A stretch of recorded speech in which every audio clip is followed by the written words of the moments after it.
ദുൽഖർ സൽമാൻ ഒരു ഇടവേളയ്ക്ക് ശേഷം മലയാളം സിനിമയിലേക്ക് തിരിച്ചെത്തുകയാണ്. ഐ ആം ഗെയിം എന്ന ചിത്രത്തിലൂടെ വീണ്ടും ദുൽഖർ എത്തുമ്പോൾ വൻ ഹൈപ്പ് തന്നെയാണ് ചിത്രത്തിന് ഇതിനോടകം ലഭിച്ചിരിക്കുന്നത്. RDX എന്ന സിനിമയിലൂടെ പ്രേക്ഷകരുടെ മനം കവർന്ന നഹാസ് ഹിദായത്താണ് സിനിമയുടെ സംവിധാനം. ഇപ്പോഴത്തെ സിനിമയുടെ പുതിയ പോസ്റ്റർ സോഷ്യൽ മീഡിയ തൂക്കിയിരിക്കുകയാണെന്ന് തന്നെ പറയാനായി സാധിക്കും. ദുൽഖർ സൽമാൻ സിനിമയിലെത്തിയിട്ട് 14 വർഷം തികയുന്ന വേളയിലാണ് പുതിയ പോസ്റ്ററുമായി ഐ ആം ഗെയിം എത്തിയിരിക്കുന്നത്. കയ്യിൽ നിറയെ ചോരയും ഒപ്പം തോക്കുമായി നിൽക്കുന്ന ദുൽഖറിനെയാണ് പോസ്റ്ററിൽ കാണാനായി സാധിക്കുന്നത്.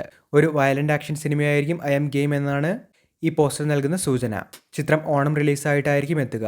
ഐ ആം ഗെയിമിൽ താൻ വളരെ മോഡേൺ ആണെന്നും റെട്രോ സ്റ്റൈൽ ആയിരിക്കില്ല എന്നും ദുൽഖർ നേരത്തെ തന്നെ പറഞ്ഞിരുന്നു. സജീർ ബാബ, ബിലാൽ മൊയ്തു, ഇസ്മായിൽ അബൂബക്കർ എന്നിവർ ചേർന്നാണ് ചിത്രത്തിന്റെ തിരക്കഥ ഒരുക്കിയിരിക്കുന്നത്. ജേക്സ് ബിജോയുടെ സംഗീത സംവിധാനത്തിലാണ് സിനിമ എത്തുന്നത്.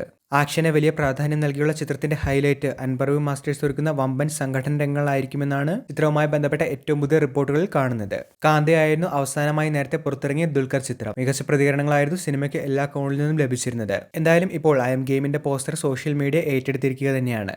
ദുൽഖറിന്റെ മറ്റൊരു വയലന്റ് ആക്ഷൻ മൂവിക്ക് വേണ്ടിയാണ് ഇപ്പോൾ ആരാധകർ കാത്തിരിക്കുന്നത്.